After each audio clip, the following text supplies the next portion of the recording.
সমস্যা নেই নিন্দে সেট নেব আলো আইবো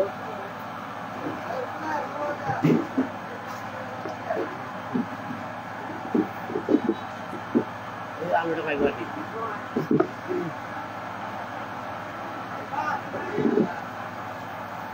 আমি মোবাইলে কল দেব এলা আমার বড় হয়ে গেছে মোবাইল চার্জে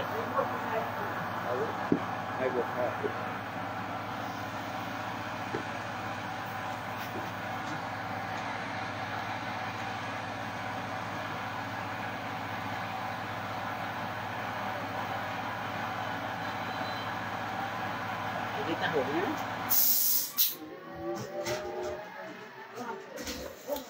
সবটা হোক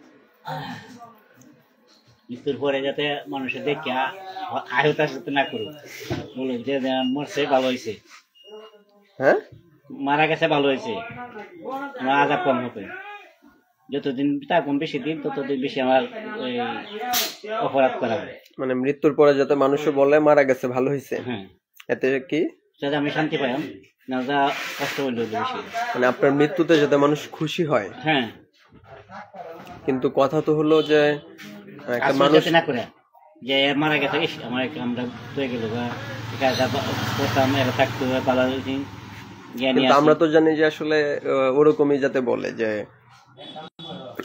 একটা মানুষ যখন জন্ম নেয় তখন কান্না করে জন্ম নেয় বা মারা যাওয়ার সময় যেন অন্যজন কান্না করে তার আশপাশের মানুষজন যাতে কান্না করে তার বিয়োগে কথাটা এরকম না না এটা না মারা গেলে মানুষ যাতে খুশি হয় যেন আমি মারা গেছি যাতে সবাই যাতে সুখ শান্তিতে থাকতে পারে যেন এটা তো হলো খারাপ মানুষ একটা যখন খারাপ মানুষ ক্ষতিকর মানুষ সমাজে যে ক্ষতি করে সেই মানুষটা মারা গেলে মানুষ খুশি হয় ক্ষতির উদ্দেশ্যে না ক্ষতির উদ্দেশ্যে না আমি তো ইচ্ছা করে যাই আমি যাতে জানি না ওই যে কবি বলছে যে এমন জীবন তুমি করো গঠন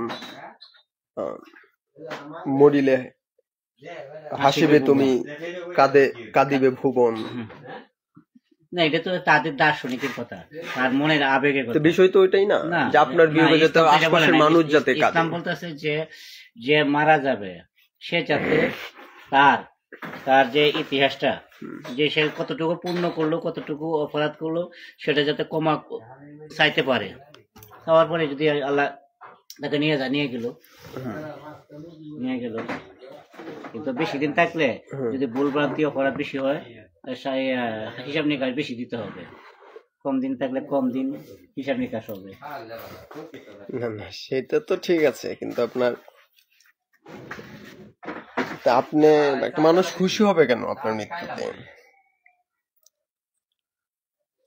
খুশি বিভিন্ন কারণ হতে পারে আর আমি খুশি আমি যে আমি মানে সবাই কম সময় পৃথিবীতে চলে গেলে কমই তো আবার লাভ বেশি এটা তো কেউ চায় না সবাই তো চায় দীর্ঘ হায়াত আর একজন মানুষ আরেকটা মানুষের দোয়ার মধ্যে এইটুকু রাখে যে আল্লাহ ওনাকে যাতে নেক হায়াত দীর্ঘ হায়াত দান করুক এরকম বলে এটা তো অনেকে আকাঙ্ক্ষা যাতে ভালো মোমেন্টরা বেশি দিন থেকে বেশি ইসলামের দিক নির্দেশনাগুলি বেশি প্রচার করুক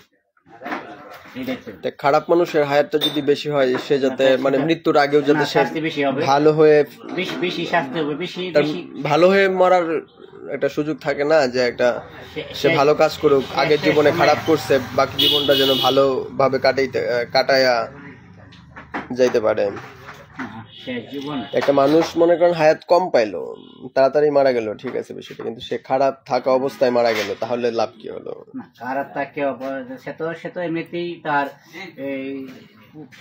বোঝা বেশি নিল তার বোঝা সে খারাপ করলো মানে আরেকটু হায়াত পাক যাতে সে সেটা শুধরায় নিতে পারে যে সে যাতে নিজেকে শুধরায় নিতে পারে না শুধরায় নেওয়ার জন্য তো সে তো তার আছে না তার মোহর মারা আছে ভালো হলে তো প্রথমেই হয়ে যাবে আল্লাহ হেদায়েত পাইলে প্রথমেই হবে সেই জীবনে সম্ভব না তবে যদি সে ইচ্ছা শক্তি করে যদি ইচ্ছা শক্তি কাজে লাগায় যে আমি ভালো হতে চাই তখন আল্লাহ বাকিটুকু সহযোগিতা করে সাহায্য করে সব দিক দিয়ে সাহায্য করে মানে তার চাইতে হবে যাতে আমি ভালো হতে চাই, সে নিজের থেকে চাইতে হবে, এটা তো চাইতেই হবে। অন্যরা চাইলে হইতো না। অন্যরা খালি বললো যে ওই লোকটা ভালো হেদায়েত আসুক, আল্লাহ তাকে একটু হেদায়েতে নেও, এটা এটা এটা আছে। না, আমরা তো এটাই চাই যাতে আরেকটা মানুষ ভালো পথে ফিরে আসে। সবাই সবাইকে চায়, সবাই চায়, কিন্তু যাদেরকে নির্ধারণ করা আছে তারা আসবে না। যাদেরকে নির্ধারণ করা আছে তারা আসবে না। মানে এরকম কিছু কিছু মানুষ আছে যারা কখনো ভালো পথে আসবে না। তাদের না, তা আল্লাহ যাদেরকে নির্ধারণ করে দিয়েছে তারা ভালো পথে আসবে না। এরা ভালো পথে কখনোই আসবে না, আসবে না। আল্লাহ চাই না আসুক। না, আল্লাহ চায় না, তাহলে তারাই না চায় না। যেমন আবুল হাব আসে নাই, উদাহরণস্বরূপ আবুল হাব, তার নামে একটা সূরা নাজিল করা হয়েছে, আল্লাহ নাজিল করে দিয়েছে, জানাই দিয়েছে। আচ্ছা, মানে তা আমাদের তো চাওয়া থাকে না যে একটা মানুষ আসুক, বা এরকম কি কি মানুষ আছে যারা কখনোই হেদায়েত পাবে না? না, এটা না বলতেছি না, আমি এটা বলছি না। তো বলছি যে যাদেরকে নির্ধারণ করা হয়েছে যে তারা ইসলামের দিকে আসবে না, তারা তো আসবে না। তাদের কাছে তুমি ওই কোরআন পৌঁছাইলেও তারা তোমার পথে আসবে না, এটা আল্লাহ বলে দিছে কোরআনে আয়াতে। তাদের কাছে সময় নষ্ট করার লাভ নেই। তাদেরকে দাও তো দেবো না, তারা তো জানছে তারা আসবে না, তাদেরকে দেখে তুমি চিনতে পারবা। তারা আসবে না কেন? আসবে না তো তাদেরকে নির্ধারণ করাই না, মানে আল্লাহ চাই তারা না আসুক। না না, সে নিজে থেকে করছে যে আমি ইসলামের আল্লাহ সবকিছু তো আল্লাহ করে। সবাইকে বলছে যে সবাই ভালো করতে থাকে। আর যখন পৃথিবীর জন্ম আসে তখন তো ভালোই আসে, পৃথিবীর যে সময় ভূমিষ্ঠ হয় তখন তো ভালোই আসে, ইসলামই আসে। তারপরে সে নিজের থেকে সে ভিন্ন পথে যায়, খারাপ পথে যায়। না, খারাপ পথে না, ভিন্ন পথে। আচ্ছা, ইসলামের বাইরে চলে যায়।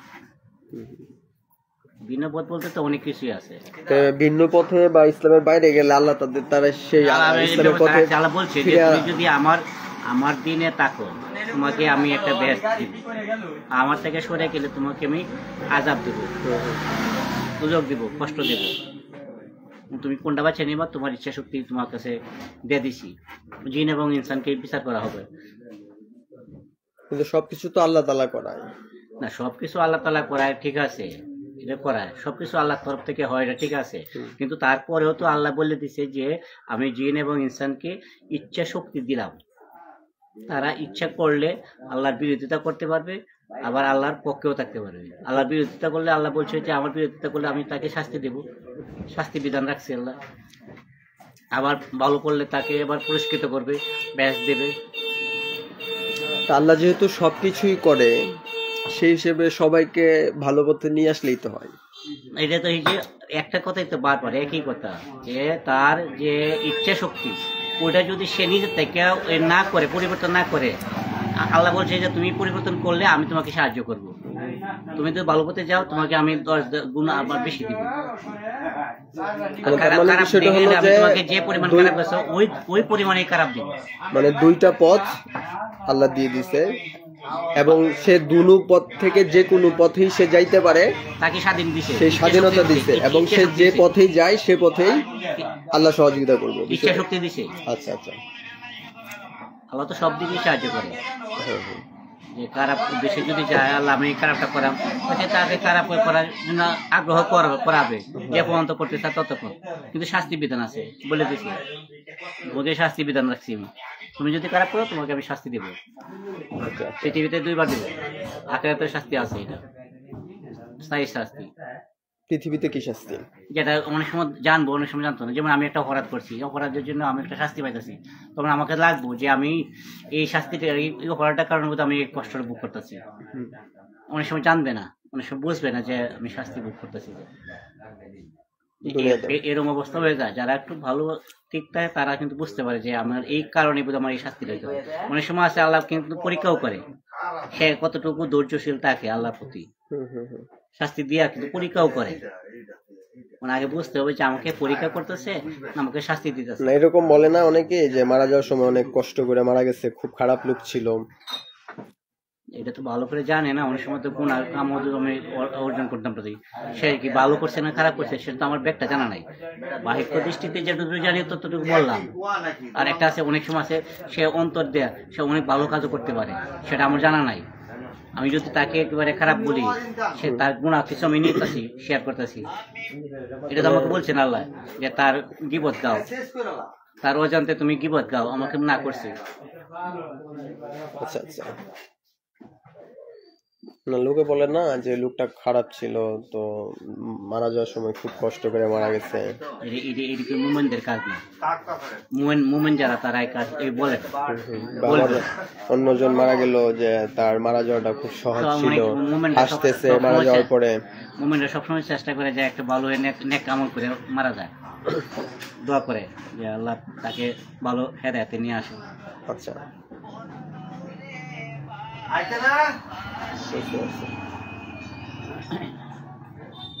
এই মোটরসাইকেল করে যাবো গা।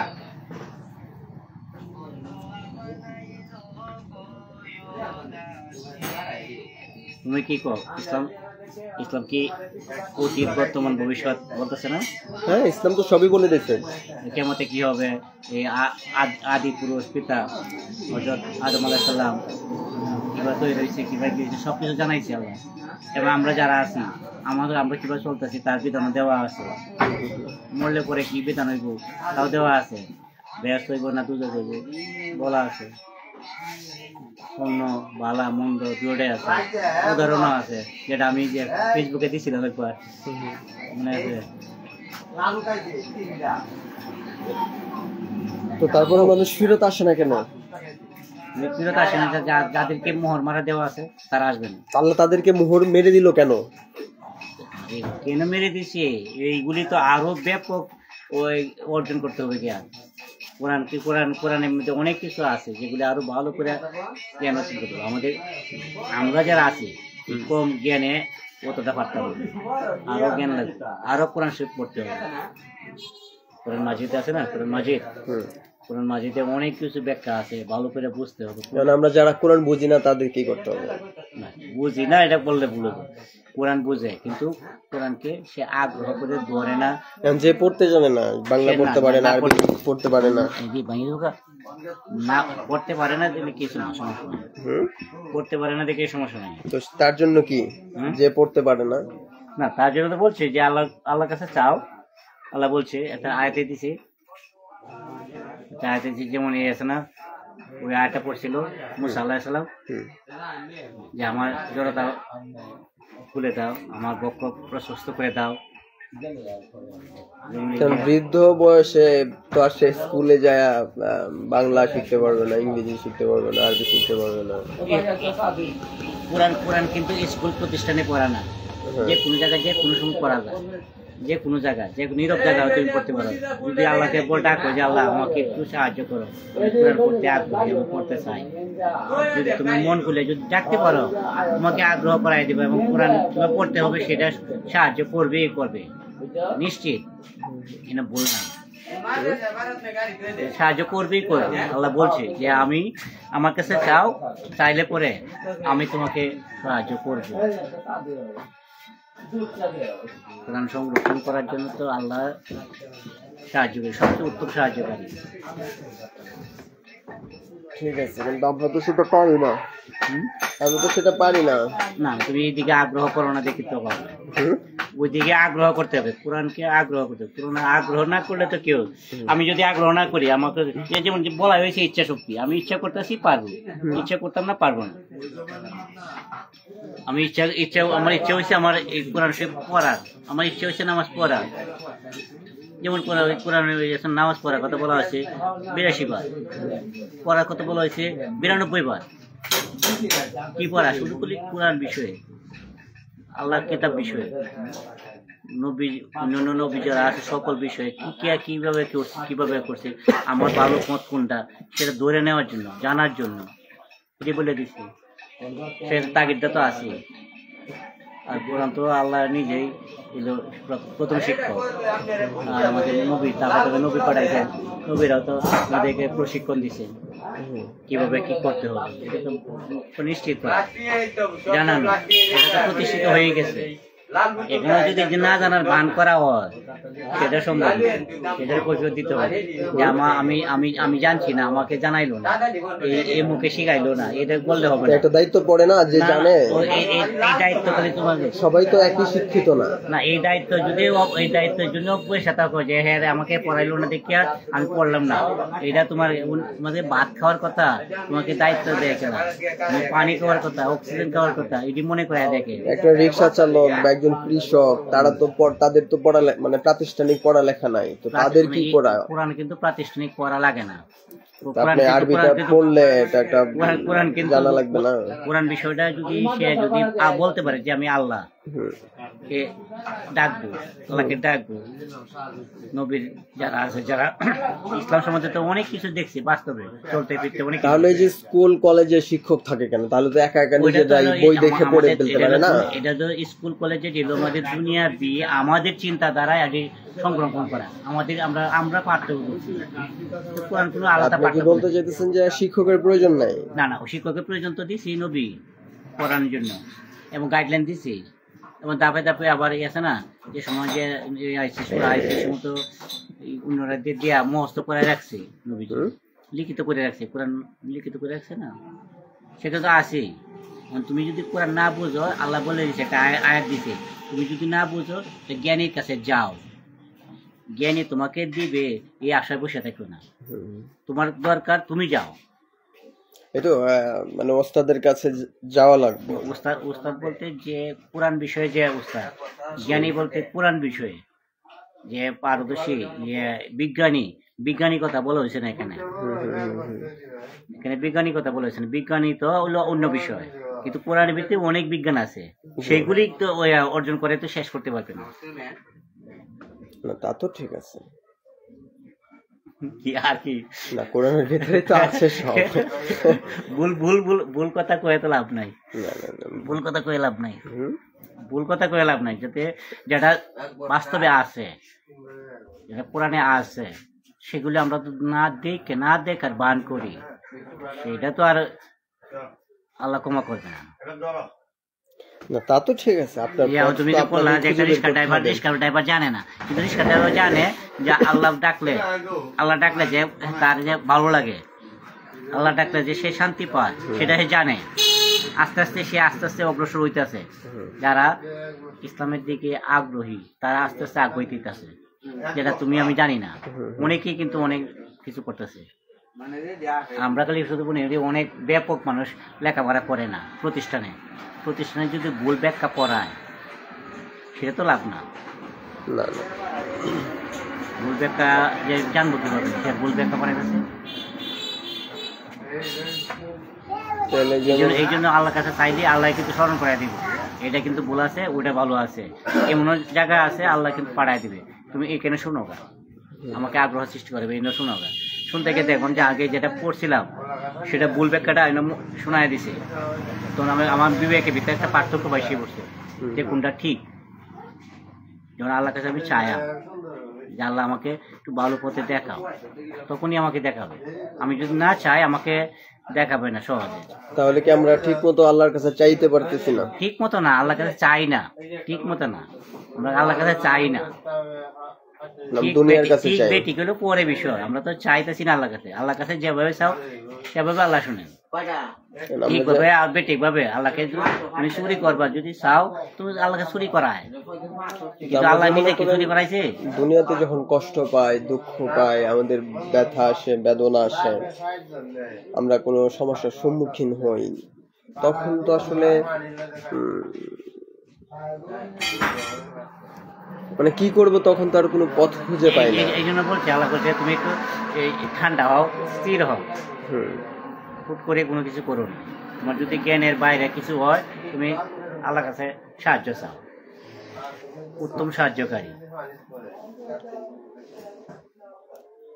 আল্লাহরে তো আমরা দেখতে পাই না। না, আল্লাহ বলছে যে আমাকে তোমাদের যে চোখের দৃষ্টি আছে ওই দৃষ্টিতে দেখতে পারবে না, কিন্তু কিয়ামতের মাঠে আমাদের দৃষ্টিশক্তি আবার পুনরায় দেবে, দিলে পরে আমরা ওই চোখে দেখতে পারি। তখন তো আর সেই সময় থাকবে না না, ওইটা না, ওইটা না, তখন তো আমরা আসামি হয়ে গেলাম। আমরা যদি দেখে বিশ্বাস করতে হয় তাহলে তো না, আমরা বিশ্বাস তো করে, কিন্তু মানে ওইভাবে চাওয়া, তারপরে চাইলেই না, পাওয়া। এই ধরনের ভুল ব্যাখ্যা কেন তোমার কাছে জাগে যে আল্লাহকে দেখতে পারি না? এটা তো ভুল ব্যাখ্যা, এটা তো এটা ইসলামের না, দৃষ্টিকোণ না।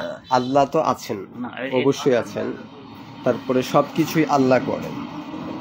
তারপরে অর্থ, বিত্ত, ক্ষমতা সবকিছুই উনার কাছে আছে। তো আল্লাহর কাছে আছে, তোমার কাছে নাই। তুমি যদি আল্লাহকে ডাকো তোমাকে সারা দেয় না? সারা দেয় না? দেয়, 24 ঘন্টা প্রতি মুহূর্তে দেয়। তোমার করে গাড়ে আছে না, গাড়ের নিকটে আছে আল্লাহ আছে। আবার আবার আল্লাহ লোহে মহফুজে আছে, সেটা ভিন্ন বিষয় না। কিন্তু আগে বুঝতে হবে যে আমি আসলে তাহলে আমাদের জীবনে তো দুঃখ, দুর্দশা, এটা তো আমি আমার নিজে কামাই। আমার আমার আমি যে আমি সামাজিক ভাবে যে আমি ক্ষতিগ্রস্ত হইতেছি, এটা আমার নিজের কামাই। আমাদের আল্লাহ আমাকে শাস্তি দেয় না, আমার কারণে আমি শাস্তি পাই। ঠিক আছে, তা তো অবশ্যই। এই যে সবকিছুই আমার দ্বারা আমি শাস্তি পাই। আল্লাহ আমাকে শাস্তি দেওয়ার জন্য আমাকে সৃষ্টি করছে না, আমাকে সৃষ্টি করছে শুধু আল্লাহর ইবাদত করার জন্য। পাশাপাশি আমাকে রিজিক দিয়েছে, আমাকে সবকিছু দিয়েছে, আবার আমাকে একটা বিধানও দিয়েছে কিভাবে আমি ভালো থাকবো, কিভাবে খারাপ হয়ে যাবো। আল্লাহর মধ্যে পার্থক্য করার মেধাও দিয়েছে। আমরা তো আমার শরীর ডাইরেক্ট চালাই আমার ব্রেন দিয়া। আমার ব্রেনটা চালায় তো হৃৎপিণ্ড না, ফুসফুসটা চালায় তো আমার আত্মা, যেটা আমাদেরকে আল্লাহর আদেশ গঠিত, যেটা রুহু, যেটা। তুমি তো মোবাইল ইয়া করে রাখছো, ইন্টারভিউ চলতেছে।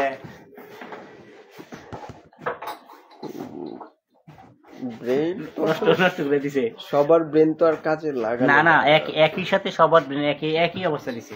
আদম বলতে তো যেটা আছে, আদম বলতে শেষ। আদম ব্রেন কি সবার একই বলতেছেন আপনি? মেধা একই রকম, শুধু পার্থক্য পুরুষ এবং মেয়েদের সাথে। মেয়েদের একটু কম, পুরুষের একটু বেশি। মেধা একই, আদম আলাইহিস সালাম থেকে লইয়া। তাহলে ক্লাসে মেধা তালিকা যে করা হয়, আমরা মেধা তালিকা, আমাদের মেধা তালিকা, আমার যে মেধাটা আছে, এই মেধাটা আমি যেভাবে খাটানি কথা আমি ওই রাস্তায় যাই না। আমি যতটুকু খাটাইছি, আমি যতটুকু খাটাইছি ততটুকু আমাকে দিচ্ছে আল্লাহ। ইসলামের দিকে যদি আমি খাটাই আমাকে 10 গুণ দেবে, আর যদি ভিন্ন দিকে অপরাধের দিকে খাটাই আমি যতটুকু খাটাইছি অতটুকু অপরাধ দিবে। আপনি আপনার মেধাটা ইসলামের দিকে কতটুকু খাটাচ্ছেন তা জানি না, মানে আমি চেষ্টা করি যে আমি একটু পারি, যতটুকু পারি। আপনি যে ইঞ্জিনিয়ারিং পড়ালেখা করলেন, এটা ভিন্ন বিষয় না। সেটা কেন করলেন আপনি? পড়ালেখাটা আপনার ভিন্ন বিষয়, আমাকে যে সমাজে আল্লাহ যে সমাজে খুলে দিছে সেই সময়টা এটাই। আচ্ছা আচ্ছা, ভিন্ন বিষয়ে প্রশ্ন করলে তো লাভ নাই। না না, সেটা বলতেছি না, মানে তখন মানে আপনি ঘরে কইবা যে সংসার জীবন, এটা হলো ঠিক না। না, সংসার তো করতে হবে, আমি এটা বলি নাই। আমি বলছি যে আপনাকে, মানে আপনি যে ইঞ্জিনিয়ারিং লাইনে পড়ালেখা করছেন, তখন আপনি ইঞ্জিনিয়ারিং পড়ালেখা না করে কেন ধর্মীয় লাইনে পড়ালেখা করলেন না? না, আমি মাদ্রাসা লেখাপড়া করছি, তো দাখিল পর্যন্ত লেখাপড়া করছি না, দাখিল পাস করতে পারি না, কিন্তু পরীক্ষা দিয়েছি, দাখিল পর্যন্ত পড়ছি। আচ্ছা আচ্ছা, আমি মাইন্ডটা যে আমার ইয়া নাই, আমি অন যে এমনি আমি তো আরবি লিখতাম পারি ভালো করে, ওই লাইনে গেছি, ইঞ্জিনিয়ারিং লাইনে গেছি। যে না, আপনার ইঞ্জিনিয়ার দরকার আছে, সেটাই আমি ওইটা বলি নাই যে ইঞ্জিনিয়ারিং পড়লেই যায়, ওটা বলতেছি না। আমি বলতেছি যে এটা এই লাইনে গেলে একটু সূক্ষ্ম জ্ঞানগুলি আমি জানতে সহজ হবে, জি জি, ইসলামের দিকে একটু সহজ হবে। আর এই যে স্কুলে পড়ার থেকে কারিগরি লাইনে পড়া কিন্তু অনেক ভালো, অনেক অনেক কিছু বোঝা যায়। আর কারিগরি আছে না, কারিগরির মধ্যে যে একটা নীতিমালা আছে, স্কুল লেভেলের নীতিমালা কিন্তু পুরোপুরি প্রয়োগ করা হয় না। পুরোপুরি প্রয়োগ করলে সেটা মন্দ না, যে কারিকুলামগুলি ঠিক না। বাংলাদেশের আপনার ওই কারিগরি লাইনগুলোতে তো মানে ওরকম ভাবে যথাযথভাবে কারিগরি শিক্ষা দেওয়া হয় না। না, হইতেছে এই যে আমলাতান্ত্রিক কিছু জটিলতা ছিল, যেটা ওই গত পতন সরকারে, স্বৈরাচারী সরকার, এইগুলি সময় তো একটু ভিন্নতা ঘটছে। না, স্বৈরাচার সরকার যেটা ঘটছে, কারিগরি যেটা যেমন জিয়াউর রহমান সময় ছিলেন, ওই সময় যে কারিগরি বিষয় যেভাবে দাবিত হয়েছে, ওইটা তো অনেক অনেক অনেক অনেক কিছু অনেক আগে গেছে না, অনেক আগে গেছে, আরো আগাইতো যদি কারিগরি বিষয়ে। আবার মূল কথা হয়েছে যে শিক্ষা যেভাবে মূল্যায়ন, সেই মূল্যায়ন ভাবে শিক্ষকরা পাঠদান করে না। শিক্ষকরা সেটাই তো বলতেছি আপনার, মানে যেভাবে প্রতিষ্ঠান পাঠদান থেকে করার এই কথা। একেবারে যে একটা ভালো কারিগরি শিক্ষা নিয়ে আসতে পারে না তো একটা ছাত্র। না, কারিগরি নিয়ে যারা বাহির নিয়ে থেকে আসছে তারা তো যতটুকু প্রতিষ্ঠিত। শেখা লাগে তারা, হ্যাঁ তা তো অবশ্যই, বাহির থেকে শেখা লাগে না না, বেশি। কারিগরি অনেক সময় আছে মাস্টাররা যারা স্যারেরা তো অনেক সময় গাফিলতি করে। স্যারেরা গাফিলতি আছে, তারপরে সবাইকে ছাত্রদেরও গাফিলতি আছে। যারা সবচেয়ে বড় জিনিস হলো আমি গাফিলতি করলাম কিনা, ঠিক আছে। ছাত্র গাফিলতি করলো কিনা। যদি ছাত্র গাফিলতি করে তার কষ্ট তারই বুক করতে হবে।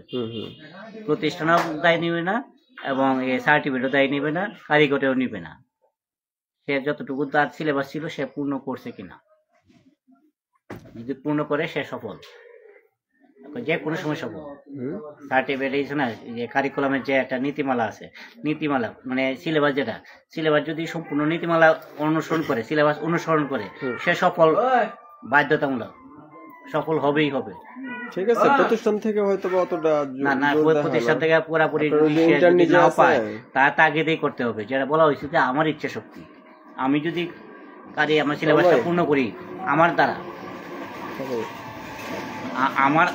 আমার ইচ্ছে হলো আমার সিলেবাস পূর্ণ করা, স্যার আমাকে শুধু সহযোগিতা করবে। আমি যে জায়গায় আটকে যাবো সেই জায়গায় আমাকে খুলে দিব রাস্তাটা, আর তো কিছু না। কিন্তু আমরা তো ইচ্ছা করে ভুল রাস্তা ইচ্ছে করে থাকি, নিজেরা দোষে শুধু সার্টিফিকেট নেওয়ার চেষ্টা করি। না না, এটা ভুল ব্যাখ্যা। সার্টিফিকেট হলো, এটা হলো একটা মাধ্যম। সার্টিফিকেট মাধ্যম, সার্টিফিকেট তো মুখ্য বিষয় না, জ্ঞান হলো আসল মুখ্য বিষয়। মানে বিষয় হলো যে আপনার যেখান থেকে আপনি জ্ঞান নেওয়ার জন্য যান না কেন, সার্টিফিকেটটা তো একটা স্তর নির্ধারণ করছে। জ্ঞান নেওয়ার আগ্রহটা আপনারই বেশি থাকতে হবে, যে জ্ঞান নেবে, ছাত্র যে নিবে। যেমন আল্লাহ বলেও দিচ্ছে, তুমি যা ইচ্ছা করবে আমি তাই তোমাকে দেব, তুমি যদি আগ্রহ সৃষ্টি করো তোমাকে আমি দিব। যেমন এ আছে না, আগ্রহ সৃষ্টি করছিল মুসা আলাইহিস সালাম, যে আমার কণ্ঠ ভালো না, আমার জড়তা আসে, আমি ফেরাউনকে আমি বুঝাতে পারবো না, যদি আমার ভাই হারুনকে আমার সাথে দাও, দিল। কিন্তু বলার সুবিধার জন্য সে হারুনের কথাগুলো একটু স্পষ্ট হয়। আল্লাহ সালাম বুঝতে পারছি, সম্মান দিয়ে কথা বলতে হবে, নাহলে গুণাগারি হয় আমার। আচ্ছা ঠিক আছে।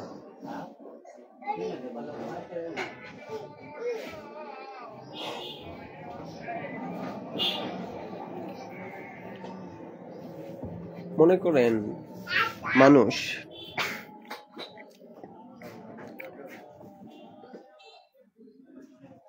মানুষ কি সৃষ্টির শ্রেষ্ঠ, নাকি মুমিন মুসলমান সৃষ্টির শ্রেষ্ঠ? মানুষ, আমার কারি সবুজের একটা কথা বলছিল, মান এবং হুঁশ। মানুষ এরকম একটা ব্যাখ্যা দিয়েছিল অনেক আগে, প্রায় বোধ হয় 40-50 বছর আগে। আমি যে সময় কায়দা করতাম, আমপাড়া করতাম, ওই সময় যে মান হুঁশ, যার মান আছে এবং হুঁশ আছে, এরকম বলছিলেন আগে। ছোট সময় গেছিলাম যখন আমরা মক্তবে পড়াইতো স্যার। আমি বলতেছি যে মানুষ সৃষ্টির শ্রেষ্ঠ নাকি মুমিন মুসলমান সৃষ্টির শ্রেষ্ঠ? না, মানুষ তো শ্রেষ্ঠ দিচ্ছে তার বিবেকের কারণে এবং ইচ্ছা শক্তির কারণে। সে ভালো করতে পারবে, মন্দ করতে পারবে। আর অন্য যারা আছে তাদেরকে তো শ্রেষ্ঠত্ব এইভাবে দেয় না। শ্রেষ্ঠত্ব ভিন্ন ভিন্ন আঙ্গিকে। যেমন আমি শ্রেষ্ঠ কি কারণে? আমার একটা মনুষ্যত্ব আছে, আমি ভালো করতে পারি, মন্দ করতে পারি। কাউকে আঘাত দিয়া আমি যদি করি তো আমি শ্রেষ্ঠ হলাম কিভাবে? অন্য একটা প্রাণীর আঘাত করলাম, আমি শ্রেষ্ঠ হলাম কিভাবে? কিন্তু এইগুলো কিন্তু আমি কিন্তু চাউল কিন্তু জীবিত না মৃত? আমি জানি না। ধান জীবিত। আচ্ছা, যাতে আমরা খাইতেছি তো ক্ষতি করতেছি, ধান ভাঙাইতেছি, ক্ষতি করতেছি না, আত্মা মারতাছি না, এটা তো প্রয়োজন। এটা আমার যে গেড়ি দেওয়া হয়েছে সেটি হলো ভিন্ন বিষয়। আমি ইচ্ছা করে যদি কাউকে ক্ষতি করি অপ্রয়োজনীয়, হ্যাঁ অপ্রয়োজনীয় বলতে যেটা আল্লাহ নিষেধ করেছে সেটা করলে, মানুষ হত্যা করা, মানুষ মারা, এগুলি আমাকে নিষেধ করা হয়েছে। ও যত একটা প্রাণীর আমি আঘাত করলাম, সেগুলি নিষেধ করা আছে। আরো প্রাণ নাশ করতে চাইছে একটা প্রাণী, সে তাকে আমি আটকালাম, এটা না। জি, এখন আমার উত্তরটা হলো যে মানে পাই নাই ভালো করে, যে মানুষ সৃষ্টি শ্রেষ্ঠ নাকি মুমিন মুসলমান সৃষ্টি শ্রেষ্ঠ? না, মুমিন তো এমনিতেই শ্রেষ্ঠ। মুমিন যারা আল্লাহ বলছে যে মুমিন বান্দা, মানুষ বলতে আমি বলতেছি সমস্ত মানুষ। সমস্ত মানুষ মানে সবাই কিন্তু জন্মগ্রহণ করে মুমিন হিসাবে, জি, ওই মুমিন হিসাবে জন্মগ্রহণ করে। কিন্তু তখন তার নিজের থেকে আগ্রহ আস্তে আস্তে ভিন্ন ভিন্ন ভাবে তার পূর্বপুরুষ যদি তাহে, যেমন পিতার কাছ থেকে তার সন্তান ভিন্নভাবে যাইতে পারে। যেমন ইব্রাহিম আলাইহিস সালাম যাইতে পারে নাই, ইব্রাহিম আলাইহিস সালাম যাইতে পারে নাই। ইব্রাহিম আলাইহিস সালাম আজর, ওনার পিতা আজর অনেক চেষ্টা করছিল কিন্তু যায় নাই। তার নিজের থেকে যাওয়া নিজের বিষয়।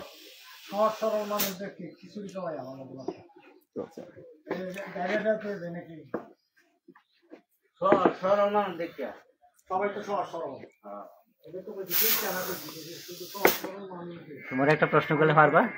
চেষ্টা করব। হ্যাঁ, গরু ছাড়া কিন্তু খিচুড়ি খাই না আমি। আচ্ছা, অন্য প্রাণীর বিচার করবে না কেন? তাদের তো বোধ নাই, হুম? মানে বিবেক নাই আর কি, তাদেরকে বিবেক দেয়া হয় নাই। বুদ্ধি আছে কিন্তু বিবেক নাই। বিবেকও দিছে, বুদ্ধিও দিছে। যেমন গরু কিভাবে ঘাস খাবে তাকে দিছে, এটা বুদ্ধি বিবেক দুটোই দিছে, দুটোই আছে। তার বাচ্চাকে তুমি নিলে পুঁতো মারে, গরুর বাচ্চাকে, এটা বুদ্ধির জন্য। এই বিবেকের জানে। হুম? বিবেক আর বুদ্ধি মাঝে তুমি কি পার্থক্য করতেছো? বুদ্ধিটা হলো মানে তার ক্ষুধা লাগলে সে খাইতে জানে, আমি বলি খাইতে জানে। আর বিবেকটা হলো মনে করেন আপনি, আপনার গরু, সে কার ঘাস খাবে? আপনার, ঠিক আছে না বিষয়টা? তো কার খড় খাবে? আপনার। একটা গরু ক্ষুধা লাগলে সে খায়, তার সামনে খাবার থাকলে সে খাবে। তো গরু কখনো ইয়া করবে না, মানে এটা তার মালিকের ক্ষেত নাকি অন্য মালিকের ক্ষেত এটা বাজ বিচার করবে না, সে যেটাই সামনে পায় সেটাই খাবে। কেন? তার মানে তার বিবেক নাই না, এইগুলি তো আলাদা জিনিস। বিবেক মানে সহজ করে বললাম আর বুদ্ধি দুটো তো একই সাথে অঙ্গাঙ্গ ভাবে একই জিনিস, তার পার্থক্য করার কিছু নাই। তাহলে আপনি কি বলতেছেন অন্যান্য পশুদেরও সব বিবেক বিবেক আছে, বুদ্ধি আছে, সব আছে। আল্লাহ বলছে যে আমি জিন এবং ইনসান বাদে যত প্রাণী আছে সকলকেই আমি ইচ্ছায় অনিচ্ছায় তার কমান্ড শুনতেই হবে, আল্লাহর কমান্ড শুনতেই হবে, ইচ্ছায় অনিচ্ছায়। যাকে যে বিধানে দেওয়া হয়েছে সেইভাবেই চলবে। সে ইচ্ছা করলেই পারবে না যে সূর্য আজকে উঠবে না, সে পারবে না। আল্লাহর হুকুম যেটা আছে সে এইভাবেই চলতে হবে, ইচ্ছা অনিচ্ছায়। পরিষ্কার করে দিছে একটা আয়াত দিয়ে, ইচ্ছায় অনিচ্ছায় সে কাজ করতে বাধ্য। শুধু খালি মাত্র জিন এবং ইনসানকে আলাদাভাবে একটা বাড়তি এটা দিছে, তার ইচ্ছা শক্তি দিছে। এই মূল পার্থক্যটা। যেমন আছে না, আদমকে যখন বানানো হয়েছিল রাস্তা থেকে বলছিল আল্লাহ যে তাকে সাজদা করবা, ইবলিস বাদে সাজদা করছিল না। হ্যাঁ, ঠিক আছে, ইবলিস বাদে সবাই সাজদা করছিল। তখন আল্লাহ জিজ্ঞাসা করছিল, তুমি সাজদা করলো না কেন? তোমাকে কেন বাধা দিছে? কে তোমাকে বারণ করছে যে তাকে সাজদা না করতে? কিসে তোমাকে বাধা দিল? সেখানে একটু প্রশ্নটা উল্লেখ আছে, ইচ্ছা শক্তিটা। আর আমরা এমনি তো বলি, মানুষে বলে না যে আমার কর্মের ইচ্ছার একটা শব্দ হলো কর্ম। যেমন বিন্দু যেমন আছে, বিন্দু যদি চলে তখন কিন্তু রেখা হয়। আমার ইচ্ছা আছে, ইচ্ছা যখন নড়াচড়া করে, নড়লেই কাজ হয়, যেটাকে আমরা বলি কর্ম। কর্মের বিচার হয় আমার। ভালো কর্ম করলে আমার শান্তি বিচার বেহেশতে, আর খারাপ মানে আল্লাহর বিধান নিষেধ করা হয়েছে যেটা, ওটা করা হলে আমাকে আযাব দেবে, মানে দুজক দেবে। এই তো পার্থক্য। সহজ কথা, মানে ব্যাপক ভাবে ঘুরে ফিরে তো একই জিনিস।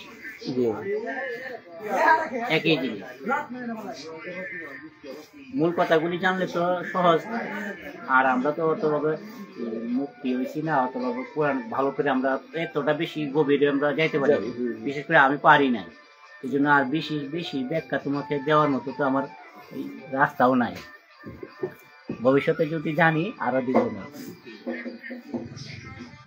বুঝতে পারছি। এখন হুজুরদের যে রাজনীতি আসে এইগুলি দেখতে ইয়া করার ভালো, জীবন খাওয়া ভালো না। আপনার চিন্তা কি? ও যা যে যেরকম করতেছে তার আমল তো সেটাতে এরকম থাকে, যে যেরকম করতেছে তার আমলে সেরকম থাকে। যে হুজুরে যদি কোরআন এবং সুন্নাহর বিরোধী থাকে সে তার আমল সে নিল, তাকে তো পরিষ্কার বলা হয়েছে যে একটা হুজুর বলতে যে ইসলাম জানে, সে যদি জানে অপরাধ করলে কারটা সে করবে। কিন্তু আমি যদি ইচ্ছা করি যে তাকে বাধা দেওয়ার তো রাস্তা আমার নাই, তাকে আটকানোর আমার এই বিধান দিয়েছেন, বরঞ্চ তাকে আমি অ্যাভয়েড করতে পারি যে না উনি খারাপ কথাছে, ওনার কথাগুলি ভালো না, যদি ইসলাম বিরোধী হয়। হুজুরা যদি মনে করেন রাষ্ট্রের প্রধান ক্ষমতায় আসে, হোক না ক্ষমতা, রাষ্ট্রের প্রধান হোক ক্ষমতা, সে যদি ভিন্ন কথা বলে আমি তার অনুগত, রাষ্ট্রের অনুগত তাহা, কিন্তু তার ধর্মের অনুগত আমি থাকবো না। কিন্তু আমার ধর্ম একটা আছে, আমার ধর্মের অনুগত তাহা, তো তার ধর্মের অনুগত তাহা সে তো ভুল পথে আছে।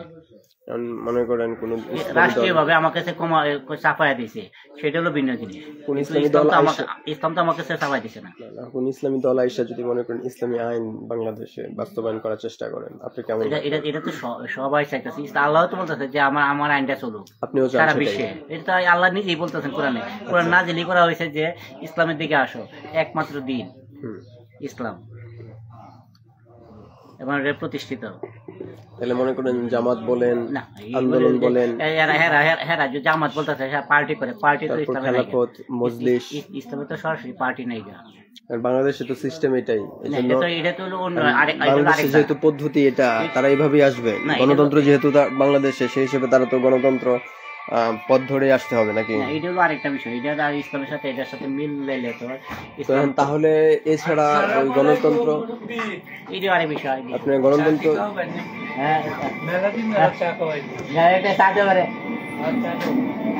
আপনার গণতন্ত্র যেহেতু বাংলাদেশে, সেই হিসেবে হুজুরা তো গণতন্ত্রের পথ না ধরে তো আসতে পারবে না, সেটি হলো অন্য বিষয়। এইগুলি তো কোরআনের সাথে এটা তাহলে হুজুরদের কিভাবে আসা? যেমন এখন নবীজি যেমন আছে না, তাহলে তো যে ইসলামী সমাজ যেভাবে আসতে চাচ্ছে তাদের টাই ইসলামী সমাজ তো আরো খারাপ, ইসলামী সমাজ তো আরো খারাপ। ওইটা যেমন আছে না, এরা মোশারফরা করে দেয়, এইটা না। ইসলামী সমাজ বলতে তুমি কি বোঝাও? না ঠিক আছে, আপনার মানে যদি গণতন্ত্রের পথ ধরে না আসে তাহলে তো ওই যে ইসলামী সমাজ যেভাবে চাচ্ছে সেভাবে আসা। আমি বলতেছি যে যেমন হযরত মুহাম্মদ সাল্লাল্লাহু আলাইহি সাল্লাম উনি দেশ শাসন করছেন, ওমর করছেন, আবু বকর করছেন, তাদের তো একটা আছে, পরিষ্কার আছে যে মদিনা শরণ যেরকম। জি, এই কোরআনে তো আছে বিধান, তুমি যদি একটা কিছু করতে চাও মশওয়ারা করো, যে জ্ঞানী সে আসো, সব বিষয় যে জ্ঞানী, যে এক বিষয়ে যে বিষয়ে জ্ঞানী তাকে প্রাধান্য দেওয়া হোক, চাই দেয়। তো জামাতের আমির তো একজন চিকিৎসক, তার মানে তার প্রাতিষ্ঠানিক ওই আমাদের আরেকবারের কথা আনতেছে জামাতে মানে সে চিকিৎসা করে, সে চিকিৎসা করুক, সে তাকে বাধা দিচ্ছে, এটা ইসলামিক দল হিসেবে বলতেছে আর কি। না, সে তাকে বাধা দিচ্ছে না, সে চিকিৎসা করুক, তাকে বাধা দিচ্ছে কেউ না, আমি বাধা দিচ্ছি। তার পারদর্শিতা আছে সে করুক, আমার পারদর্শিতা আছে, আমি পারদর্শিতা আমার, আমি এই সমাজে করাম। মুসলমানের কাজ কি? মানুষকে সাহায্য করা, সহযোগিতা করা, মূলত তো এটাই। পাশাপাশি আমাকে শুদ্ধি করা, আমি যাতে ভুল পথে যাতে না যাই, এত কিছু না। আজকে এই বন্ধু থাক, ধন্যবাদ। চা শেষ করেন, পানি আস।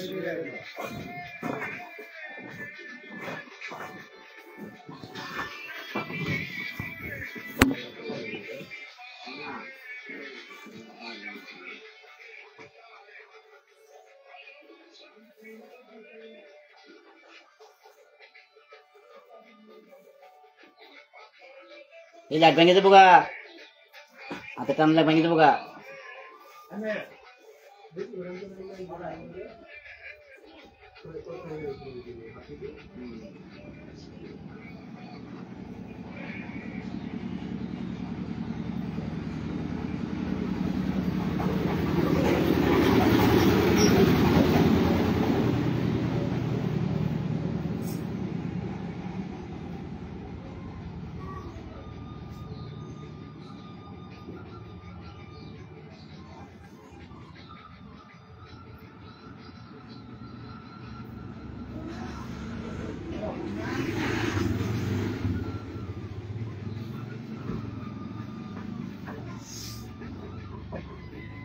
পড়ে গেছে গা।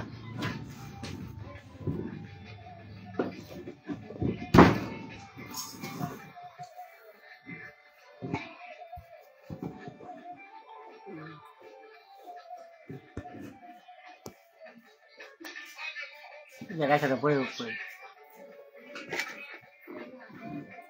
আপনি সংবিধানের কথা কি বলছিলেন? কি সংবিধান, সংবিধান কি কি বাংলাদেশের সংবিধান, বাংলাদেশের সংবিধান তো বাংলাদেশে আছে। এটা তো এই ছাত্ররা অনেক করতেছে বাতিল করবো, 72 সংবিধান বাতিল করে নতুন করে সংবিধান করবো, যেটা জনগণের যেটা স্পিড আছে, জনগণ যেটা চায়। সংবিধান বলতে তো জনগণ যেটা চায়, বেশি সংখ্যক যেটা চায় সেটা তো সংবিধান। মূলত তো এটাই সংবিধান, তো আলাদা কিছু না। মানুষ যারা আছে তারা সবাই মিললে একটা নীতিমালা করবে, সেটা তো সংবিধান। আমরা এইভাবে চলাম। আগের সংবিধানের সমস্যা কি? সংবিধান তো দেখাইছে কি কি সঙ্গে সমস্যা, যেমন এক না তো অসুবিধা দিছে, বাকশাল করলো, আবার হাসিনা সুরের চাষা করলো, এই দেখাইছে সংবিধান। এই জিয়া রহমান এসে পরিবর্তন করে নাই? হ্যাঁ, জিয়া রহমান এসে পরিবর্তন তো কয়েকটা দাবি হয়েছে। পঞ্চদশ সংশোধনী হয়েছে, চতুর্দশ সংশোধনী হয়েছে না। সংবিধান তো প্রায় যে সরকারি আইসি সরকারি একটু পৃথিবীর অন্য কোন দেশে এভাবে কদিন পরে পরে সংবিধান কি পরিবর্তন হয় এরকম নজির আছে? পরিবর্তনটা সংবিধানে করতেছে, কারণ মূল বিষয়টা হলো আমরা যারা আছি ওরা নিজেদের লাভের জন্য আইনটা করে। যদি সে বলে যে না আমি আমার জন্য আইনটা করতেছি না, সকলের জন্য আইনটা করতেছি, তাহলে কিন্তু হয়, পরিবর্তন করা লাগে না, লাগতো না। পক্ষপাতি করে যে আমি যখন ক্ষমতায় আছি, আমার জন্য লোক বলা আছে, আমারটা যেভাবে থাকবে সেটাই করে, নিজের সুবিধা মতো করে। এইটাই সমস্যা। ইসলাম কিন্তু এটা চায় না। ইসলাম চায় সকলকে একত্রিত করা, সবাই যাতে। জিয়া রহমান আইসাও কি তার নিজের সুবিধা মতো সংবিধান পরিবর্তন করছিল? কিছু তো করছে, প্রথম এসে ওয়ার করছে না, যেমন ইন্ডিপেন্ডেন্ট আদেশ জারি করছে, আইসে আগে ক্লোজ করিয়া সে নিজে চালাইছে, হানা ভোট দিছে, পরে আবার ওই পার্টি করছে, পরে আবার সংবিধান চালু করছে। তার মানে কি জিয়া রহমানের কিছু ভুল ছিল? সেটা তো তারা বলতে পারবে, ওটা তো আমার জ্ঞান নেই, জ্ঞান নেই। এখন আপনি সংবিধানে কি কি চান? সম্পূর্ণ জনগণের ইচ্ছা আকাঙ্ক্ষা যাতে তাকে যেন, এটাই হলো মূল বিষয়। জনবান্ধব যাতে হয়। জনবান্ধব না, জনবান্ধব বললে আরেক বিষয়। জনবান্ধব বললে একটা গোষ্ঠীকে বোঝাবে, একটা গোষ্ঠীর জন্য সংবিধান না। এখানে বাংলাদেশের ভূখণ্ডের ভিতরে এরিয়ার ভিতরে যতজন নাগরিক আছে, একটা কথা বলে কি নেতারা বলে কি বলে যে সাধারণ নাগরিক, কি হেরা কি অসাধারণ নাগরিক? ওরা কি অসাধারণ নাগরিক? নেতা হয়েছে দেখে কি অসাধারণ নাগরিক হয়েছে? কা ওই সাধারণ নাগরিক খেতে কামারে মুঠে মজুর কি রে, বুড়ের সময় তো এটা করো না। আবার আইডি কার্ডে তো এটা বলা নাই সাধারণ নাগরিকের আইডি কার্ড, হ্যাঁ এদের অসাধারণ আইডি কার্ড এরকম তো বলা নাই। কেন পার্থক্য করে? আইডি কার্ড করার সময় তো নেয় পেশা কি সবাই তো একই আইডি কার্ড, এনআইডি একই তো। ওনারটা ওই যেটা, আমারটা ওইটা, সবারটা এটা, যার যার ঠিকানা লেখা ছবি দেওয়া, আর তো কিছু না। বোর্ডের সময় তুমি যে বোর্ডে মারা আসিল, আমিও তো কি ব্যালটে মারি। সাধারণ অসাধারণ কেন ঠিক আছে বলার সময় পার্থক্য কেন?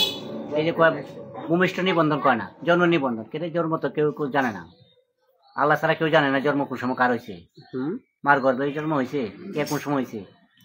আমি যে আমার বউর সাথে থাকি, আমি তো জানি না আমি যে আমার বাচ্চা আজকে হবে, আমি জানি না। তো আল্লাহ ছাড়া কেউ জানে না, ফেরেশতারাও জানে না যে কোন সময় বাচ্চাটা ধারণ হইবে, একমাত্র আল্লাহ জানে। সেটা হলো জন্ম, কোন সময় জন্ম হয়েছে সেটা আল্লাহ কেউ জানে না। সৃষ্টিটাও আল্লাহ নতুন করে করেন, যেটা আল্লাহ ছাড়া কেউ জানে না। কেন আমরা বলি যে তাহলে আপনি বলতে চাইতেছেন বাচ্চা জন্ম নেয় হলো তখন যখন মায়ের গর্ভে যায় না, যে সময় গর্ভে যাইতেছে, যেটা কি যাইতেছে না যাইতেছে তাও তো আমরা জানি না, কেউ জানে না আল্লাহ ছাড়া, ফেরেশতারাও জানে না। তো ওইটাই কি জন্ম সময়? ওইটাই তো জন্ম, শুরু। জন্ম মানে শুরু, আমরা তো বাংলা ভাষায় বলি জন্ম মতে শুরু। তাহলে একটা বাচ্চা যেমন পৃথিবীতে ভূমিষ্ঠ বলতে পৃথিবীতে আইলো, ভূপৃষ্ঠে আইলো, এটা আমরা দেখতে পারি, চোখকে দেখতে পারি অথবা মা দেখতে পারে, এটা হলো ভূমিষ্ঠ হয়েছে, ভূপৃষ্ঠে আইছে। আমরা ভূপৃষ্ঠ লিখি জন্ম না কইয়া, তাহলে সুন্দর ভাষাটা সবকিছু ঠিক থাকে। তালাক তলাক কেন, পার্থক্য কেন? তালাক শব্দটা আছে না, তালাক হচ্ছে মহামিলন। আখিরাতে আল্লাহ বলছেন ইয়াউমুল তালাক, আল্লাহ একত্রিত করবেন, সবাইকে জাগাইবেন, একসাথে উড়াইবেন, আদম থেকে নিয়ে যত সৃষ্টি আছে সব মানুষ বিচারের সম্মুখীন করবেন, সেটা হলো তালাক। আর আমরা বিচ্ছেদের সময়, স্বামী স্ত্রী বিচ্ছেদের সময় কি তালাক করি? ভুল কথা, বলা কথা তো তলাক করতে হলো বিচ্ছেদ। কিন্তু তালাকটা তো বাংলা শব্দ হয়ে গেছে না? না, এটা করলে তো আমাদের গাড়ির মধ্যে যে শত্রু আছে, সেই শত্রুগুলি আমরা সরাই না কেন? আমরা বাংলা ভাষা ভালো করে আয়ত্ত করি না কেন? এই যে 5ই আগস্টে যে হাসিনা পতন হয়েছে, এসব কি বলছে ছাত্ররা, কি বলছে? আমরা এটা সরাইছি। ও টাস করে কি হচ্ছে, আবার বানায় আছে ইন্টারমিডিয়েট, আবার গভর্নমেন্ট বানায় আছে। এটা কি হইলো? এরা কি কোনো পার্লামেন্টের গভর্নমেন্ট?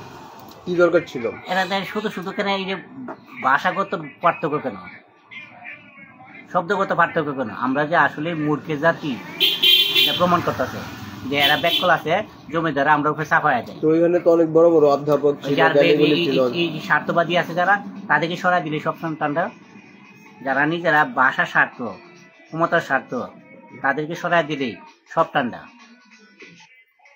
যেটা ন্যায্য সেটা আনা হোক, যেটা ন্যায্য, ভাষার দিক দিয়ে ন্যায্য, কর্মের দিক দিয়ে ন্যায্য, যার যতটুকু পাওনা তাকে সেটা দেওয়া হোক। তুমি অর্জন করছো, আমি বাহাদুরি করি, সেটা তো করা উচিত না। তোমার পাওনাটা তুমি তাহো, আমার পাওনাটা আমি তাহি, আমি যতটুকু পাওনা আমি ততটুকু তাহি। আমি রিক্সা শ্রমিক হিসেবে তাহি, কেন কি আমি কি আর নেতাগিরি দিতাম? যারা নেতৃত্ব দেয় তারা নেতা স্থানে তাহুক। যারা নিজের স্বার্থের জন্য নেতাগিরি করে, সেটা তো জনগণ পছন্দ করবে না। নিজের স্বার্থের জন্য, ব্যক্তি স্বার্থের জন্য তাদের লাভ কি হলো? কি লাভ আছে ওখানে? তারা কি লাভে এটা করতে পারেন? কি যেটা বললেন তলাক, ওই যে ক্ষমতা অনেকেই আছে, সবাই তো এক না। অনেকেই আছে নিজেকে জাহির করে যে আমার ক্ষমতা আমি প্রয়োগ করাম, কিন্তু মানুষ কি চায়, জনগণ কি চায়? যে আমাদের সবাইকে সমানভাবে দেহ, সমান চোখে দেহ, বৈষম্য চায় না। অনেকটা শব্দ নতুন আসছে, সে বৈষম্য তো আসছে আমাদের পার্থক্য কারণে তো আইছে। এই পার্থক্য কারণে আইছে, পার্থক্য যদি নাই ভাঙি তাহলে তো মানুষ মারা ধরাটা কি, মরার ধরার কি আছে? আবার লুটেদের হাতে তা হোক সরকার শেষ। এখন লুট কারা করতেছে? এখন তো আওয়ামী লীগ না, আওয়ামী লীগ, শুধু আওয়ামী লীগ কেন, আওয়ামী লীগের আওয়ামী লোক আছে না, যারা এই দেশকে ঠান্ডা রাখতে চায় না, স্থির রাখতে চায় না, অস্থির বানায় রাখতে চায়, এরকম ধরনের শ্রেণীর লোক আছে, তো তাদেরকে চিহ্নিত করে আলাদা করা হোক। এখন তো আওয়ামী লীগ নাই, শুধু আওয়ামী লীগকে দোষ লেখালি শুধু। আর কারা আছে? হ্যাঁ, আওয়ামী লীগের দোষর আছে না, আবার এই অন্যান্য পার্টির লোক আছে না, তাদের স্বার্থের বাইরে শত্রু কিছু আছে না, তারাও তো আসে। তারা কি বলতেছে না যে আমরা এইভাবে থাকলে এখানে আমরা একটা ব্যবসা করা পায়দা লোড, যেই লুটতরাজ চলতেছে এখানে বিএনপির হাত নাই, অংশগ্রহণ নাই? আছে তো, আছে ভালো মানুষ আছে দেখে তো সহজে ইয়া হয়েছে, হাসিনা পতন হয়েছে। এখন বর্তমানে যে লুটতরাজ হইতেছে, বিশৃঙ্খলা চলতেছে, বিভিন্ন জায়গায় অকারেন্স হইতেছে, এগুলি তো সবগুলি তো আমার চোখে জানা নাই, আমার জানা নাই কে করতেছে। তবে বেশিরভাগ দোষ হইলেও কারা জানো, যারা প্রশাসন চালায়, আইন চালায়, তারা যদি বলে যে আমি আইনটা চালাবো সমান মাপে, কোন জায়গায় সমস্যা হয়েছে ওই সমস্যাটা সমাধান করা, সমাধান করতে গিয়ে আরেকটা যদি সমস্যা করে তাহলে লাভটা কি? এই সমাধান লাভ কি? এক সমস্যার সমাধান করতে গিয়ে আরেকটা সমস্যা সৃষ্টি হলে তো লাভ নাই না। মানে বিষয়টা হলো আগে যে সমস্যাগুলো ছিল, আগে যে চাঁদাবাদ ছিল, চাঁদাবাজি ছিল, খালি হাত বদল হয়েছে, খালি হাত বদল হয়েছে, একইভাবে চলতেছে, শুধু লোক বদল হয়েছে। লাভটা কি? এটা কি জনগণ চাইছে? না, একদমই না। জনগণ এটা চাইছে না, এটা জনগণ চাইছে না, এবং এখনো চায় না, ভবিষ্যতে চাইছে না, আমার যতটুকু বিশ্বাস। জানি না ভবিষ্যতের কথা বলা যায় না, তারপরে জনগণ তো চাইবে না। এখন মনে করেন একটা লোক ক্ষমতা পাওয়ার আগে যতটা সৎ থাকে ক্ষমতা পাওয়ার পরে সে অসৎ হয়ে যায় কেন? এটা হলো যেখানে আমি যে আইনের ছাত্র, আমি যে আইনের ছাত্র, সেই আইনটা আমার ভিতরে লুকায়িত থাকে। যদি আমার আইনটা যদি আমি মানি, তাহলে আমি অপরাধ করতে পারি না। তা আমি পাশ করে তো আমি ক্ষতিগ্রস্ত করতাম না, আমি গোপন করতাম না। এই জন্য তো বলা হইতেছে, বারবার বলা হইতেছে ৭১-এর সংবিধান আসুক, ২৪-এর সংবিধান আসুক, ৭২-এর সংবিধান তো তার ব্যক্তিগত সংবিধান। কিন্তু ৭১ তো কোনো সংবিধান হয় না। না হলে তো ৭১-এর তো লোকগুলি কি বলছিল, আমরা দেশ স্বাধীন করবো, কেন লেগে বলছিল, কি কথা বলে চিন্তা করছি, আমরা সবাই সাম্য থাকবো, সমান অধিকার থাকবো, কারো ভেদাভেদ থাকবো না, ন্যায় বিচার থাকবো। ও এটাই আছে না, এদিকে তো সংবিধানটা বদলানি কথা বলতেছে। এই সংবিধানে আছে দেখে তো কতগুলি ক্ষতিগ্রস্ত হয়েছে দেশে। ৭২-এর সংবিধান ছিল বলে না, ৭২ সংবিধান তো ইচ্ছা করে বানানো হয়েছে, এই কিছু মুসলিমে কিছু লোক এসে করছে না। তারা যদি বলতো যে না, আমরা যেভাবে স্বাধীন করছি ওইভাবে আমরা লিপিবদ্ধ করি।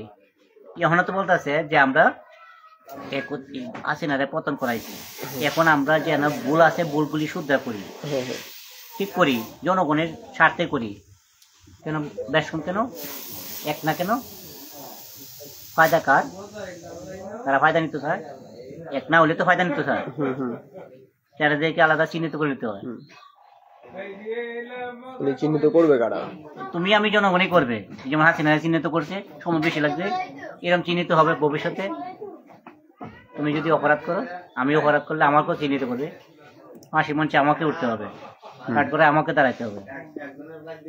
আমি কেন তোমাকে কষ্ট দেব? আমার একটা নীতি আছে না? আমার নীতি তো দুইটা আছে, একটা হলো রাষ্ট্রীয় নীতি, একটা হলো ইসলামী নীতি।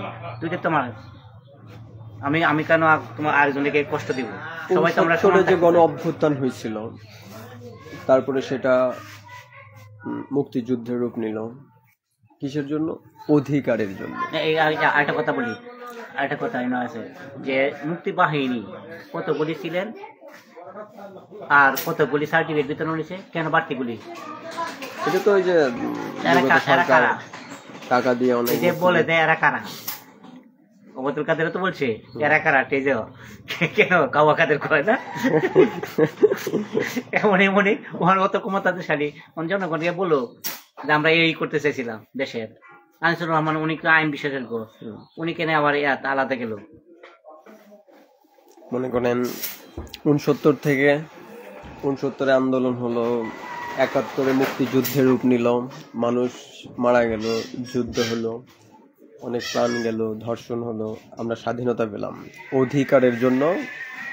অধিকারের জন্য আন্দোলন শুরু হয়েছিল। তা আমাদের এই ৫০-৫৪ বছর পার হয়ে গেছে, ২০২৪-এ আইসা এখনো অধিকারের জন্য মুগ্ধ, শহীদ, এদের প্রাণ দেওয়া লাগতেছে। আবু সাইদ আরো অনেকেই তো, বেশিরভাগ এদের প্রাণ এখনো আন্দোলন করা লাগতেছে শুধুমাত্র অধিকারের জন্য। এটা কেন স্যার? মানে ওই যে ৬৯ থেকে অধিকার আদায়, ৬৯ না আগে থেকে এখন আমরা সেই অধিকার পাই না, এখনো অধিকার আদায়ের জন্য আন্দোলন করা লাগতেছে বাঙালিদের। মানে যে অধিকার বিষয়টা, আমরা তো সবাই কিন্তু একটা কথাতে গন্ডিবিতে আছি। আমরা কি বলি যে আমরা একটা নীতিমালা